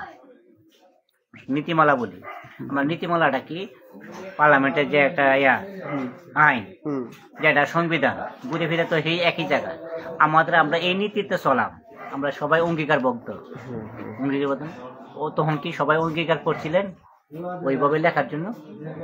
ওই নাকি একটা কথা বলছেন কিন্তু সুন্দর করে, মা আমি তো বিয়ে করেছি, পরে মা জিজ্ঞাসা করতে এটা কেলা মেয়েকে, করে তোমার বৌমা, এই মেয়ের মধ্যে কি আছে? আছে না তোমার নাতি আছে। আচ্ছা, এটা কি সংবিধানটা কেউ তো আমরা পড়ে দেখছি না ভালো করে। এটার মধ্যে কি লেখা আমরা তো পড়ে দেখছি না, ৫৩ বছর আগে থাকা। কিন্তু অন্যান্য দেশে কিন্তু ছোট সময় কিন্তু পাঠ্য পুস্তকে লিপিবদ্ধ এই বই পড়তে হবে, সংবিধান পড়তে হবে। অনেক জায়গায় আছে কোরআন শরীফটা আগে পড়তে হবে, মুখস্থ করতে হবে, অনেক জায়গায় আছে। শিশুকালে এটা শেষ করা। আমরা কারণ কি এখনো এই ৫৪ বছর হয়ে গেল, এখন আমাদের অধিকার আদায়ের জন্য এখন তো আর ভিনদেশি নাই, পাকিস্তানি নাই, ভারত নাই, এখন আমরাই এখানে যারা আছে সবাই আমাদেরই। আমাদের অধিকার কে হরণ করে, কেন করে, এতদিন পর্যন্ত এখনো কেন মানছি তো করছে? আমাদের শাসন ব্যবস্থা আছে না, আমরা দ্বিমুখী ব্যবহার করি, ভাষা ব্যবহার করি। তেজে বলি এক কথা, তেজের তো নামে বলি আরেকটা। জি, কেন আমার ভিতরে কেন দুই রকম ভাষা থাকবে? কেন থাকে? কেন থাকবে সেটা তো আমরা খুঁজে পাই না। কেন থাকবে তাকে আমরা আলাদা করতে পারি না। নেতারা বলে কি যে আমরা নেতারা যেটা সিদ্ধান্ত করি, তোমরা নেতারা তোমরা নেতৃত্ব লিয়ে বসে থাকো, জনগণ যদি তোমাদের কাছে না যায় তখন কি করবো নেতাগিরি? এটা বিএনপি মধ্যে কত ফাটল কেন? আমাদের এলাকায় তো ফাটল কেন? তার মানে কি আপনি বলতেছেন এখানে কেন সবচেয়ে বড় দোষ হলো জনতার বিয়াদবি?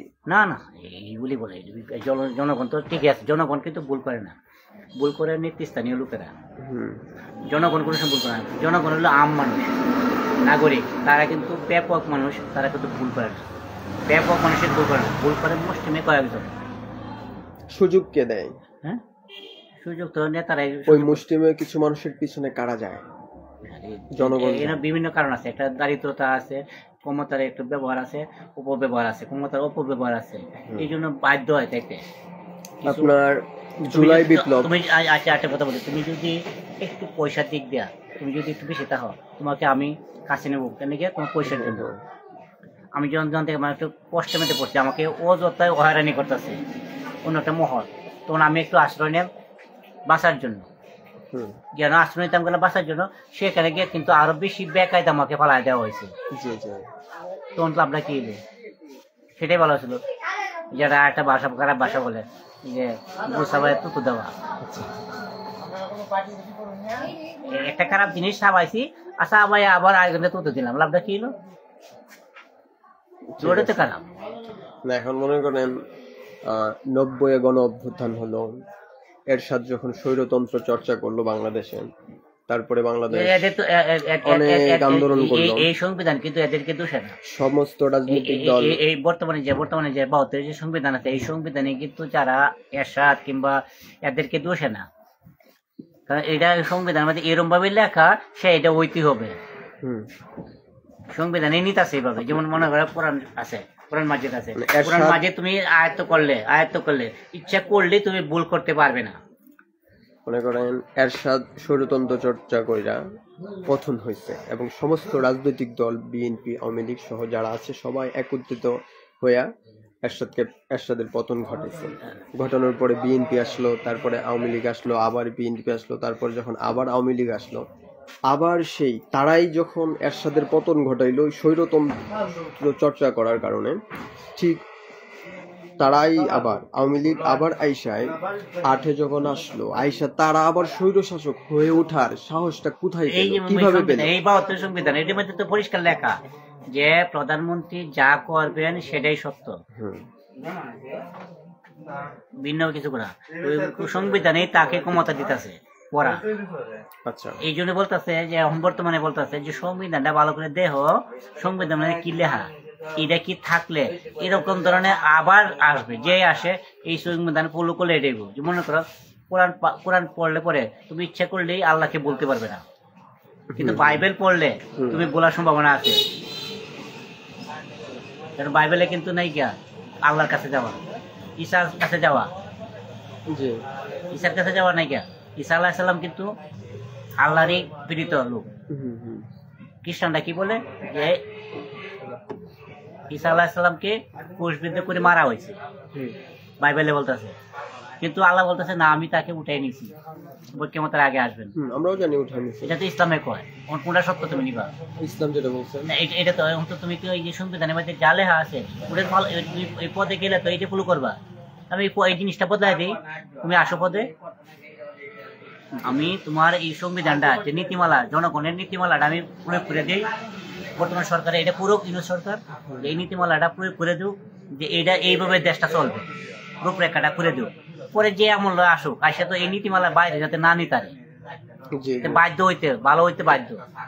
যে সরকারি আসবে সরকার ভালো হইতে বাধ্য। বলতেছেন একটা শক্ত পাকাপোক্ত নীতিমালা যদি ঠিক থাকে তাহলে সব ঠিক, নতুন যেই সরকার হয়ে আসুক সে ঠিক থাকবে, ঠিক থাকতে বাধ্য। যেমন কোরআন আছে, কোরআনকে নীতিমালা আল্লাহ দিয়েছে, আল্লাহ চর্চা করলে সে ভালো হইতে বাধ্য। আসার পরে যে সংবিধান পরিবর্তন করে এই ক্ষমতা যাতে না থাকে যেন।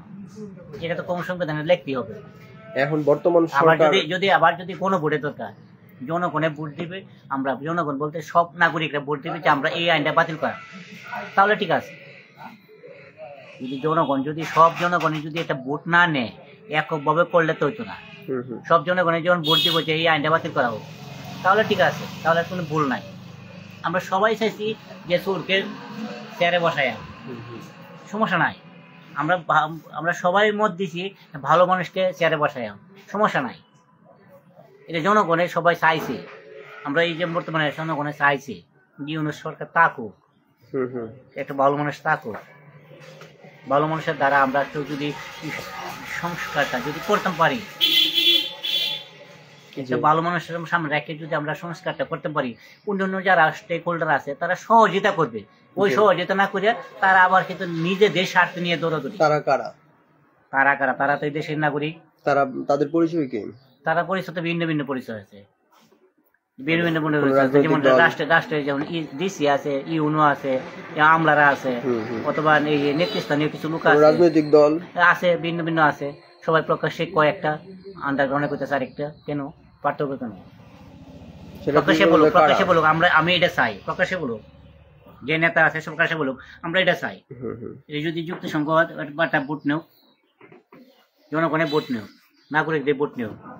অনেক নাগরিকের তো ভোট নেওয়ার ওই নেই গেল, কাগজে নেই গা, এনআইডি কার্ডেই নেই গেল, অনেকেরই নেই। সংবিধান পরিবর্তন হোক এটা চাচ্ছে না কারা চাচ্ছে না? তোমার এটা তো চোখের সামনে ঘটনা, নাম বলতে বলতেছি আর কি। নাম কাকে বলতে হবে না, কারা আছে দেখতেছি না চোখের সামনে। কোন দল থাকতে পারে চোখের সামনে আমরা দেখতেছি না, আমরা মানে সে একটা অদৃশ্য শক্তি চোখের সামনে দেখতেছি না, বা তারা মানে অদৃশ্য হয়ে বিরোধিতা করতেছে এরকমই লাগতেছে। তো নাহলে বাধা কিসে? জনগণ চাইতেছে দরকার হলে ইউনূস সরকার যদি একটু কঠোরভাবে নেয়, যাও ঠিক আছে আমি জনগণের ম্যান্ডেট নিব, জনগণটা রায় দেব। যেমন প্রকাশের রায় হয়েছে একটা, সব জনগণ কেছে 5 তারিখ হাসিনাকে উত্তর করিয়া বলছে যে আমাদের ইউনূস সাহেব থাকলো। উনি এসে যদি বলে যে আমরা এইভাবে রুট ম্যাপ করা, যারা স্টেক হোল্ডার আছে, পার্টির নেতারা আছে, তারা সবাই বসে তার যার মত দিও, এরপরে যাচাই করা হোক বেশিরভাগ কোনটা। আর যদি না হয় সরাসরি জনগণের হাতে ছাড়া দেব, ভোট দেব, এই সংবিধান থাকবো না থাকতো না, বা অত সংবিধান থাকবো না থাকতো না, সরাসরি ভোট দেব। একটু টাকা খরচ হবে, বড় কাজের জন্য একটু লস হলে ক্ষতি নাই। ফখরুল সাহেব তো 72 সংবিধানের প্রতি অনেকটা দুর্বলতা দেখালো। না তারা বলতেছে এই আছে না, ইয়াও তো বলছেন, ঈশ্বরচন্দ্র বলছেন, আবার এই যে বলছেন আসিফ নজরুল বিএনপি কি বলছেন তারা?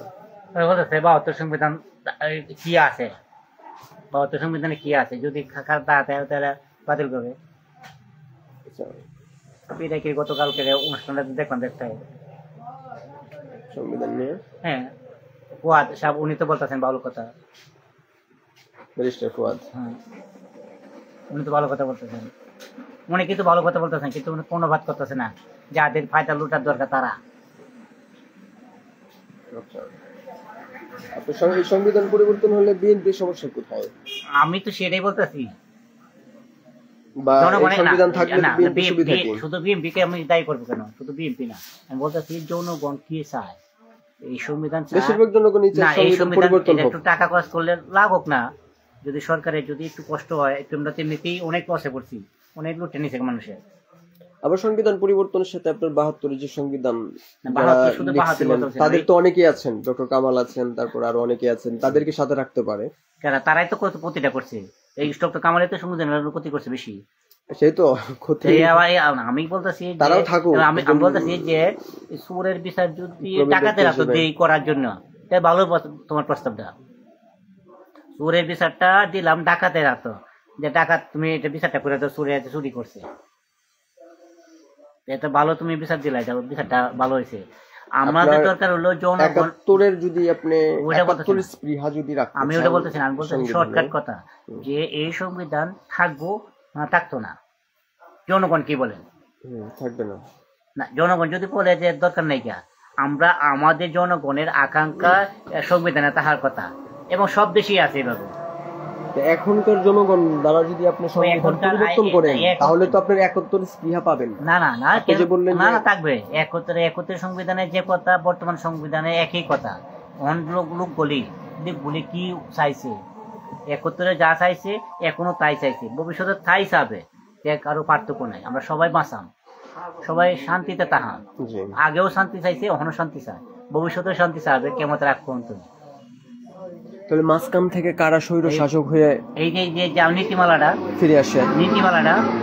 তোমাকে বলছি, এটা লিখে দাও। তুমি এরম ভাই লিখে দিছো, আমাকে নিয়ে যাইতে আমার গাড়ি ধরে বুড়ানি মারছে। আমি বলছি আমার একটা সিডি লিখে দাও, আমার সিডি লয়ে যায়, আমাকে একটা চাকরি দিব। এরম ভাই লিখে দিছো যে আমি পড়া জানি না, লিখে দিছো। আমি ওইটা লয়ে গেছি, সিডি লয়ে গেছি, আমার সিডি আমি লয়ে গেছি, আমাকে গাড়ালি মারছে। তাহলে আমি চিন্তা করতে, কি ব্যাপারটা কি, এটা আনলাম দিলাম, আমার গাড়ালি মারলো, এটা ভিতরে কি লেখা ছিল, আমি গাড়ালি খেলাম। তখন আমি গাড়ালি খাইলে পরে জানলাম যে আমার এটা ভিতরে লেখা ছিল ভুল। এর আগে তো আমি জানছি না। এখন আমরা তো বারবার দেখে আসছি, 53 বছর দেখে আসছি কোন জায়গায় ভুল গুলি আমরা। যেমন এই ভুলটা লইয়া কি আমরা আবার যাই আমার একজনের কাছে এই চাকরির কাগজটা লইয়া আর একটা গাড়ি লিখাইতাম? দেখি না, একটা ভালো মানুষের কাছে একটা কাগজ লিখে দেও যে আমি যেটা চাইছি এটা লিখে দেও, ভুল লিখে দিত। আমি লেখাপড়া জানি না দেখে কি আমাকে এইবার লিখে দিবা, আমি কি কাগজটা ধরাই দিতে আমার পল্লা ফলাই দিল। ঠিক আছে, আগে লেখাটা ঠিক থাকুক, নীতিটা ঠিক থাকুক, যে খারাপ করে কতখানি খারাপ করে নীতির থেকে দেখি। নীতিটাই যদি বলতে হয় কি খারাপ হলো বুঝ, আমি কি দিয়া আমার পাথরটা ঠিক করি, ওজনের বাটখারাটা আমি ঠিক করি, যেটাতে মাপার জিনিসটাই আমার শুদ্ধ না। তার মানে আমাদের সংবিধান শুদ্ধ না? সংবিধান শুদ্ধ না, জনগণের আকাঙ্ক্ষা নাই সংবিধানে। আচ্ছা আচ্ছা আচ্ছা।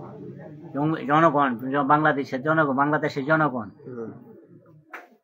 যে আকাঙ্ক্ষা যুদ্ধ করছে, আগে করছে, বর্তমানে করছে, 90-এও করছে, যে সময় করছে, যে শান্তিতে করছে, যে কারণে করছে, এই কারণগুলি নাই গা। বুঝতে পারছি। ধন্যবাদ, রাখে দিই। আপনি তাইলে সংবিধান পরিবর্তনের পক্ষে? সংবিধান পরিবর্তন তো অবশ্যই হইব, আজকে হোক আর কালকে হোক, অবশ্যই হবে। এবং সংবিধান পরিবর্তন ছাড়া, পরিবর্তন বলতে এই না যে সংবিধানে যা লিপিবদ্ধ আছে এই লিপিবদ্ধটি যদি আবার আসে, যেমন মনে করো ফাঁসি, অপরাধ করলে ফাঁসি হবে, মানুষ মারলে ফাঁসি হবে, এই আইনগুলো তো থাকবে। এটা আনলে যে আবার আগে সংবিধানের কথা আছে এটা না, অপরাধের শাস্তি যেটা আছে, ক্ষতি করলে যেটা আছে এটা থাকবেই। বরং জনগণ যেভাবে শান্তি থাকে, সবাই জনগণ শান্তি, একক ভাবে যাতে কর্তৃত্ব না থাকে, যেন মানে কেউ যেন একক কর্তৃত্ব কাটাই তারে না, যেন সবাই জবাব দিয়ে থাকে, যেন রাষ্ট্রীয় সরকারই তা হোক, আমরাই তা হোক, একজন নাগরিকও তা হোক। জবাব দিতে থাকলে আপনার সে খারাপ করতে পারবে না, খারাপ হইতে ভয় পাবে, সময় লাগবে, খারাপ হওয়ার সাহসটা দেখাবে না। পাশাপাশি যেমন পার্টির থেকে, যেমন বলা হইতেছে পার্টির থেকে প্রধানমন্ত্রী হোক, আর জনগণের কাছ থেকে রাষ্ট্রপতি হোক, তাহলে কিন্তু ব্যালেন্স থাকে। ঠিক আছে। এবং একজন আরেকজনের কিন্তু জবাবদিহিতা থাকতে হবে। রাষ্ট্রপতি এককভাবে যদি কিছু করে যে কোনো সময় নামাইতে হয়, যেমন আমাদের নামানো যায় না, এমপি হয়েছে, পাস করে আছে, সে খারাপ ভালো করে আমার সহ্য করে যাইতে হয়, যে বিয়ে করে বসছি এই স্বামীর ঘর করণই লাগবো কেন, আল্লাহ তো বিধান দিছে তুমি তালাক দাও তোমাকে ক্ষতি করলে, কিন্তু এই সংবিধানে তো তালাক নাই, যেটা আমরা কইছি তলাক কইছি আর কি। মানে তাহলে এটা কি করা উচিত? তাকে না মানে পথ আছে। যেমন মনে করে একটা এমপি পাস করছে, এমপি 2 বছর খারাপ করছে, 2 বছর গেছে মেয়াদ গেছে, কিন্তু খারাপ করছে, জনগণ করতেছে না, এমপি তো এটা ভালো করে নাই, তাকে বাদ দেওয়া হবে, এই রাস্তা নাই গেত। আবার মানে হ্যাঁ না ভোট হবে না, বাতিল, সরাসরি বাতিল। মনে করেন সংখ্যাগরিষ্ঠ জনগণ চাই আবার ভোট দিব, ভোট দিয়ে আবার নতুন করে কিছু জনগণ চাইলো যে এই সরকার মানি না, আবার কিছু জনগণ চাইলো যে না মানি, তখন মানি না বলতে তো বেশি সংখ্যক লাগবে, তার জবাব দিয়ে তাতে কাট করে একটা দাঁড় করে দেবে সে অপরাধ করছে কিনা। একজন যদি বলে যে অপরাধ করছে, সেটা আবার মূল্যায়ন করতে হবে। আমাকে যদি বলে যে আব্দুল অপরাধ করছে, যদি বললে একজন, সেটাকে আমলে নিতে হবে, হোক না সে। তাহলে বর্তমান সরকারকে তো নাই, আওয়ামী লীগ সমর্থক যারা আছে তারা কেউ মানতেছে না, তখন কি করা উচিত, তারা এখন কি করা তারা উচিত? কি বলছে এতগুলি মানুষ মারছে, পুলিশে মারুক অথবা পুলিশ দেয়া মারাক, হ্যাঁ। আওয়ামী লীগ মারুক অথবা আওয়ামী লীগের দেয়া মারাক, একবার বলছে যে আমরা এই জাতির কাছে ক্ষমা চাই, না, এটা বলে নাই তাহলে তাহলে আপনার, তারা কি কিন্তু তারা তো এই সরকারের বলতেছে যে ওনারা অপরাধ করে নাই, অপরাধ করে আমাদের দোষ কি, হাসিনা বলে আমাদের দোষ কি? অবৈধ সরকার, না, সে ইউনূস বলে কি সরকার আমার অবৈধ দোষ কি, সরকার। ওখানে বলে আমার দোষ কি, শেষ মুহূর্তে বলে গেছে আমার দোষ কি, হাসিনা দোষ নাই, হ্যাঁ দোষ পাবে কি বা, সংবিধান তো এভাবে বলা আছে, দোষ কি, দোষ পাবে কই, সংবিধান এভাবে বলছি আমি এভাবে করে গেছি, কি রাস্তা জান বাঁচতো না, আচ্ছা আচ্ছা, মানে সংবিধানে যা ছিল আমি সংবিধানের মতো কাজ এই কইলে করছি। কি জান বাঁচবো, এত তো মানুষ বাঁচছে, এই করলে জান বাঁচবো, সবাইকে হেদায়েত দান করুন। আমি বুঝতে পারছি, তবে আসলে জনগণ যা চায় তা তো আসলে পায় না, তাই বাস্তবায়ন করা উচিত। তা উচিত, কিন্তু আমি মনে করি আসলে এখানে কিন্তু এটা জনগণের না। বিয়াদবি আছে। আসলে মনে করেন কিছু জনগণ আছে আপনার হুজুগে জনগণ, না, আমরা আমরা যারা মনে করেন ওই নেতাদের পিছনে দৌড়ে, কোন আশায় দৌড়ে কে জানে, আমরা যদি একবার যদি ভালো জিনিস পাই না, অন্ধভক্ত হয়ে যায় আমরা- নেতা। না, আমরা যদি একবার ভালো জিনিস দেখি না, তখন কিন্তু পিছনে খারাপ জিনিস লইতে পারি চাই না। বাজারে যদি একটা সদাই দেখি ভালো জিনিস আছে, তখন কিন্তু খারাপ জিনিসটা লইতাম না। না। আর একটা বাজারে খারাপ জিনিস ভর্তি, তো বাঁচাম কোনটা? আমার গাদার মধ্যে দৌড় দিয়ে ফার্স্ট হয়েছি, আমি কিন্তু অলিম্পিকের চ্যাম্পিয়ন না, হুম হুম। আমি গাদাদের মধ্যে ফার্স্ট হয়েছি, এই জন্য আমি অলিম্পিকের চ্যাম্পিয়ন না। না না, তা তো বটে। আমাকে দেখতে হবে যে আমি কার সাথে প্রতিযোগিতা করতেছি, আমার নেতাটা কে, আমরা তো মূল্যায়ন করতে পারি না, দেখতেই পারি না, আমরা ভালো কোনো নেতা পাই না। আমরা যে নেতারা আমাদের কাগজ গুলি নাইছেন, যদি বইটা যদি ভালো থাকে না তো পরে দেখতাম যে বইটার মধ্যে এইটা লেখা আর নেতারা এটা করতেছে, তখন পার্থক্য করতাম। আর আমাদেরকে সংবিধানটা পাঠ্য করা হয়েছে না, আমরা বৃত্তে খুললে দেখারও সুযোগ দেয় না, রাষ্ট্র দেয় না, সরকারও দেয় না, না। অনলাইনে আছে তো সংবিধান। আরে তুমি যারা শিক্ষিত আছে তারা তো পাইতে আছে, তারা তো সেই হেরার লোকেই আছে। জি জি। আমভাবে তাহার কথা আছে পাঠ্য বইয়ের মধ্যে, যেমন এখানে বর্তমানে যেটা করছে ইউনূস সরকার, বাজারে খুব বই ভালো বিক্রি ভালো হতো। একটা কাজ করছে ইউনূস সরকার, বাজারে যেমন সংবিধানে বই বিক্রি হতো। মুগ্ধ সাইদের কথাগুলি বই বই দিছে, আছে। এরকম সংবিধানে কিছু কথা দিত বইয়ে, ছাত্ররা জানতো এটা করলে কিন্তু এই শাস্তি আছে, এটা করলে কিন্তু এটা আছে। তখন নেতারা কি কয় ভাষণে আর এই লেখার মধ্যে দেখলাম বলে মিলায়া, হুম। তখন বলে ভাই নেতা সাহেব আপনি এই কথাটা উল্টো করেন, বলতে পারতাম, জানি না কি মানে বিষয়টা হলো আসলে স্যার, মানে আমার আকাঙ্ক্ষাটা সরকার নেয় না, জনগণের যে বেয়াদবি যে বলতেছি সেটা হলো এই ভাষাটা মানে ঠিক। নেতা, মানে আমার নেতা যিনি, মানে আমি একজন রাজনৈতিক কর্মী, যে নেতা বা অভিভাবক যেটা বলে আর কি, নেতারা দেখি বলে যে অভিভাবক, তো ওই নেতারা ভুল করলে তার যে কর্মীরা কখনো সেই ভুলটা ধরে না, অন্ধ ভক্ত যেটাকে বলে, যেটা বলে সেটাই মেনে নেয়। ধরে ধরে ধরে কিন্তু- যেমন বিশেষ করে আমি যে বিএনপি মধ্যে কিন্তু যারা ভুল করে তারা কিন্তু ধরে, হুম। অন্ধবিশ্বাস নাই বিএনপি মধ্যে, আমি দেখছি না যতটুকু বিশ্বাস আমার যতটুকু দেখা, এর মধ্যে দেখছি না যে একটু অপরাধ করলে কইছে না যে এটা অপরাধ করছে, লোকের আড়ালে হোক কাজে ভাই হোক কিন্তু শুধরানির ব্যবস্থা করেছে এবং পরবর্তী সময় আবার কিন্তু ঠিক করে নিছে। এটা এখন এটা আমি দেখছি বিএনপির বিএনপি, মধ্যে কি সেটা কিন্তু দেখা আওয়ামী লীগের যাচ্ছে? মধ্যে এই জিনিসটা দেখি না, এখন পর্যন্ত দেখি না, যে কটা আমার চোখে আমার বয়সে। মানে বিষয়টা হলো নেতারা ভুল করলে তার কর্মী ধরে না, নেতা যেটাই বলুক সেটাই সে লুফে নেয়, মেনে নেয়। আর কর্মী যদি কোনো অপরাধ করে সেই নেতা তাকে ছাড়ায় নেওয়ার জন্য চেষ্টা করে এবং সে বার হয়ে যায়। এইটা একটা করোনা, এটা তাকে দুর্বলতা থাকে যে আমার ডাকে সারাতে, আমার ডাকে তার আসে, অপরাধের জন্য তারা শাস্তি না দিয়া তারা সেই অপরাধ থেকে বাঁচায় দেয়। সেটা তো নেতৃত্বের যে একটা দুর্বলতা, হুম। সেই দুর্বলতা তো কাটতে ওঠে নাই। সবাই যদি অ্যাক্টিভ হই, হুম। সবাই যদি অ্যাক্টিভ হইতো তাহলে কিন্তু আর এটা ব্যতিক্রম হয় না, জি। ভিন্নতা আশা ঢুকতে পারে না। আচ্ছা রাখি, চলে যাবেন। অনেক কথা বললাম।